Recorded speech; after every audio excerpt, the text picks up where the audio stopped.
Number 1. Growl. I live in Florida and have for a long time. I love animals. I have a lot of rescue cats in my life. I appreciate animals very much and would do anything to protect them. My neighbor has a German Shepherd, and it is a really beautiful dog. She was a nurse, the neighbor, not the German Shepherd, and she often worked late, and during the middle of the night. She left her kids at her husband's house often, and then the dog tied up outside, because she couldn't come and let her out when she needed to go outside for the bathroom. On the night in question, it was past midnight. I was sitting out on the patio just enjoying the night. I don't get a lot of sleep often, so I am often up late at night. It was such a hot and humid night, so I went out wearing shorts and sweating in the heat. Something weird began happening. The dog was getting really worked up. I could see her and hear her, and she was acting very strange. She was growling and barking, and she was running around and stretching the leash as far as she could. This was very unusual and bothered me. The dog was very well behaved and calm, and this just gave me a very bad feeling. I felt I should go over and check on her and make sure that everything was okay. When I got over to the yard, I noticed that the leash was tied up around the patio table and the chairs. So I figured that she just got tangled up, and that was upsetting her. We all know that dogs do that all the time. So that had to be the problem. I untangled the dog, fully expecting her to return to normal afterward, but for some reason, that didn't happen. The dog was still upset, growling and jumping and barking. I couldn't for the life of me figure out what was wrong with her. Well, I thought I would bring the dog over to my patio and try to keep her company. I knew my neighbor well, so I knew this would be okay with her. That night, there was supposed to be a Perseid meteor shower, so I thought I would smoke a little and watch the shower with the dog laying in my lap. I would just remain awake and return the dog when the owner got home. I think it might have been about a half hour of us sitting there when I heard the most horrifying and bizarre noise that I'd ever heard. At first I thought it was a motorcycle majorly backfiring or something like that. But I live in a subdivision, and the sound was much closer to me than the street had been. I wish I could tell you exactly what the noise was. Before and after, I've never heard anything that was that terrifying. When I kept listening, I realized that it was some sort of growl, but it was a nastier growl than anything I'd ever heard in my life. I took out my phone and turned on the flashlight. My heart jumped in my chest when I found out what made the noise and what made the dog so upset. There was an 8-foot-long gator in the yard, and it was very close to us. I don't know if you've ever been that close to a gator, but I'm not Crocodile Kevin-y. I wanted no part of the gator.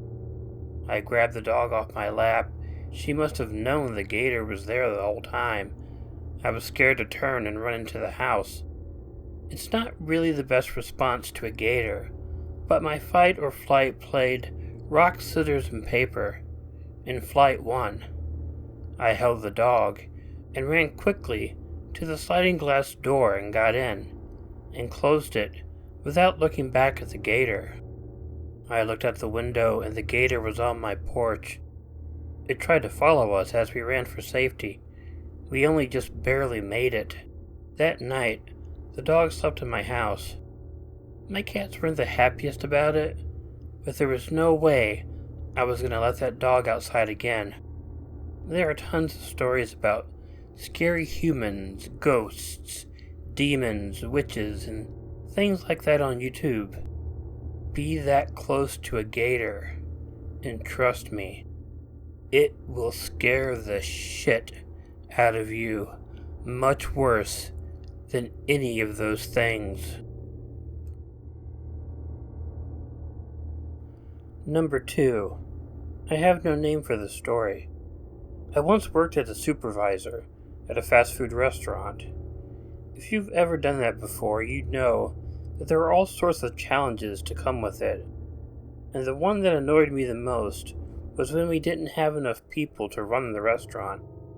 A lot of times this was because of turnover, but not always. It also was because there were just times when you were not given enough people to work with. When I would close the store in the evening, I was given 3 employees working in the store.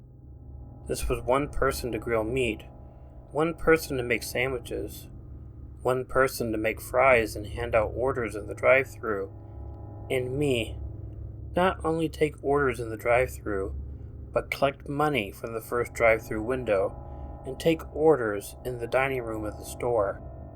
Frankly, my boss was a big wuss, and he would always overstaff one of his other supervisors, who was a lazy ass.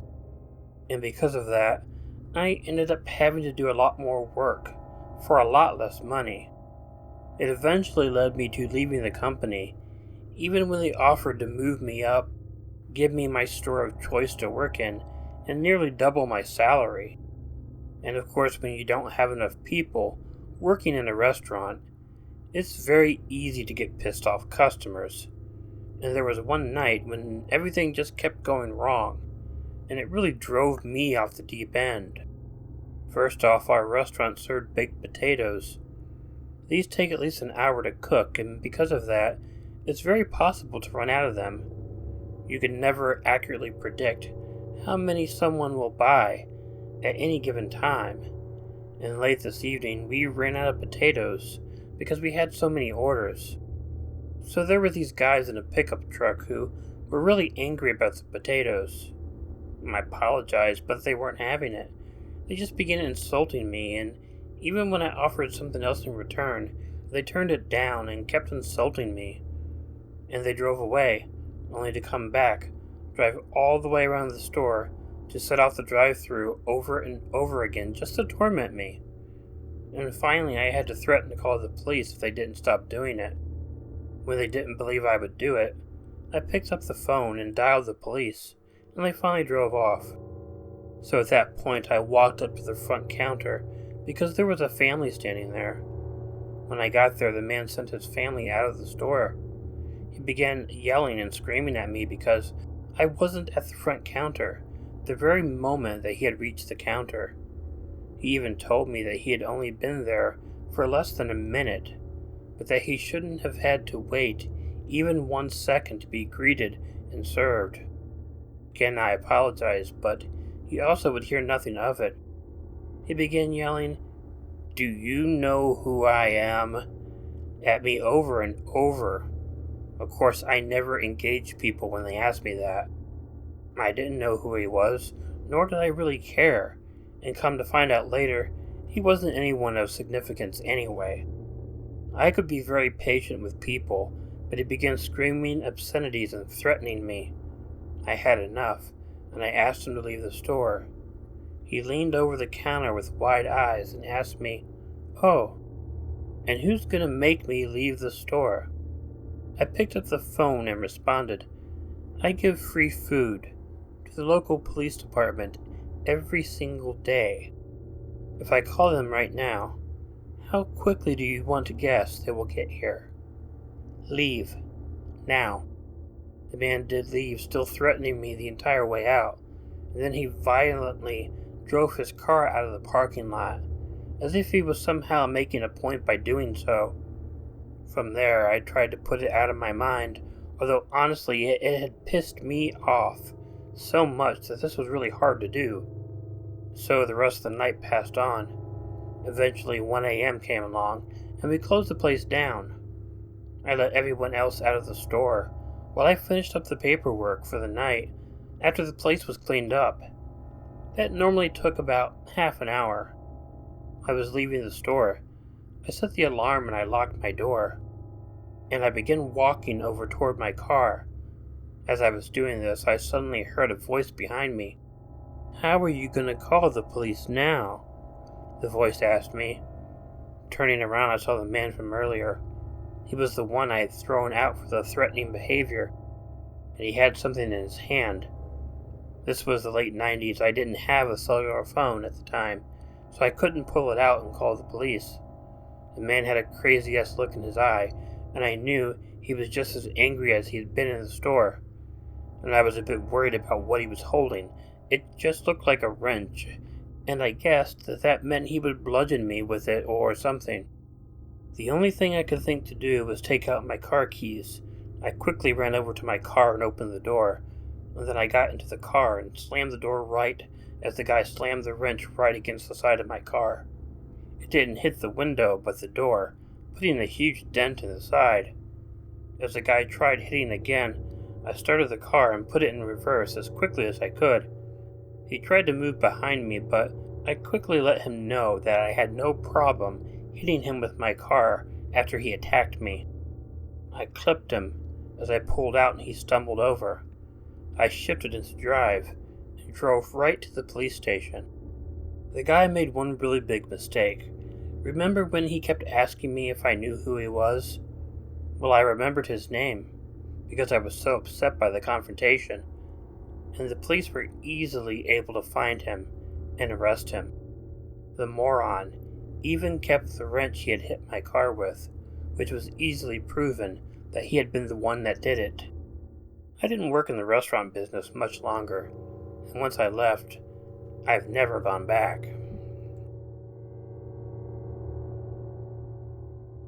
Number 3. D. When I was in my mid-20s, I used to go to clubs every weekend. I even ended up getting an apartment once with a friend of mine who went to the same clubs as I did. But it wasn't so we had designated drivers or anything like that. We actually took separate vehicles to the clubs since we would rarely leave together. Back during that time, I didn't really drink much at all, but I was a bit trampy, and I didn't like to have to leave the club before I was ready. But my roommate comes into the story because of another reason.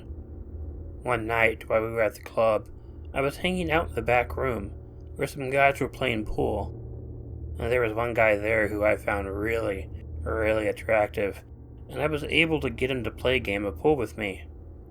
Now honestly, I'm not really that great at the game myself, so the guy beat me in the game pretty easily. No one was beating the guy at pool, and that's when my roommate D, who was actually a really good pool player, decided to play a game. By this point, that guy, Jeff, had already known that D and I were roommates. They played a game and Jeff won. D wanted a rematch, and that was when Jeff, who I had been strongly flirting with the entire night, suggested they play a game for some sort of stakes. In keeping with our flirting, Jeff suggested that they put me up for the stakes. The winner gets to spend the night with me.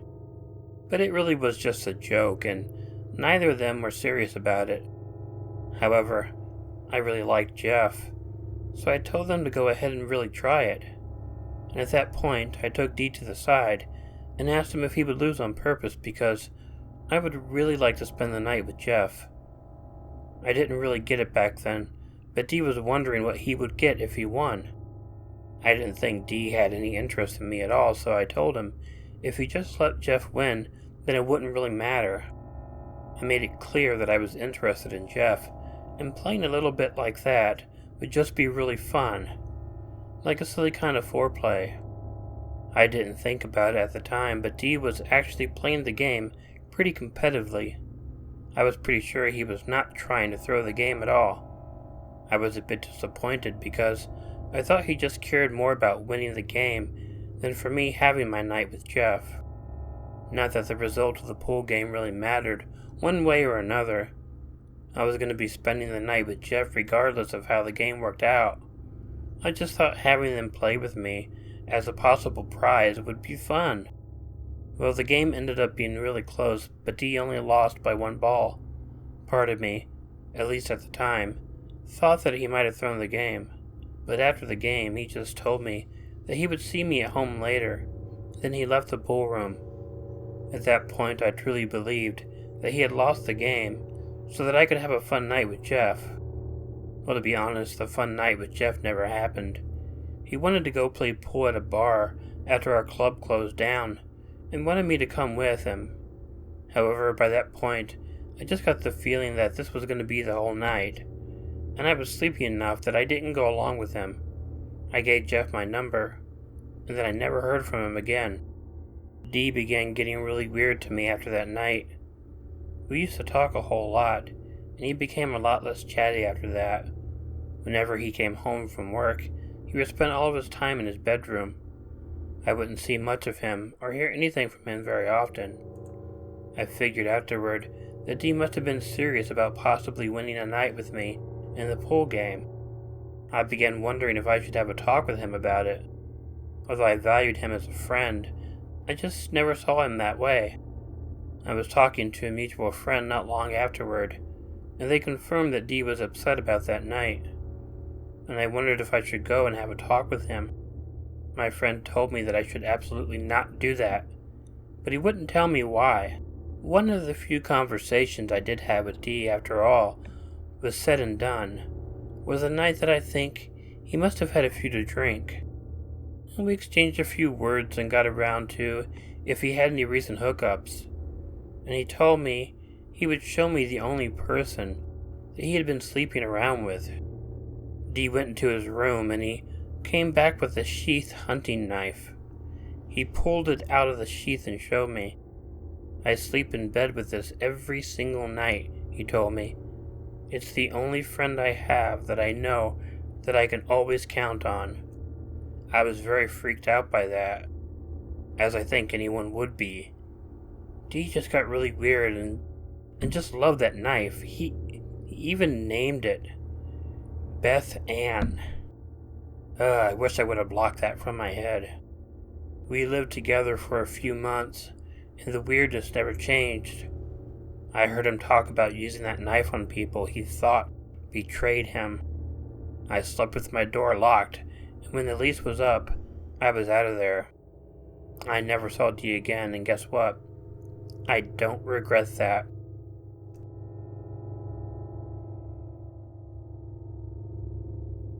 Hey y'all, Killer Orange Cat here. If you like this video, please let me know by hitting the like button. If you're not already subscribed to Killer Orange Cat, please feel free to click the subscribe button and bell below, or click the icon of Ichigo the cat that will appear at the end of this closing. Leave me a comment, and share this video with someone you think might enjoy it.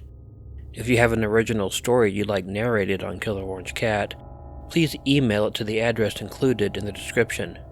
But most importantly, don't forget to make sure to check in your closet and check under your bed, because you never know where a Killer Orange Cat might be hiding. Good night.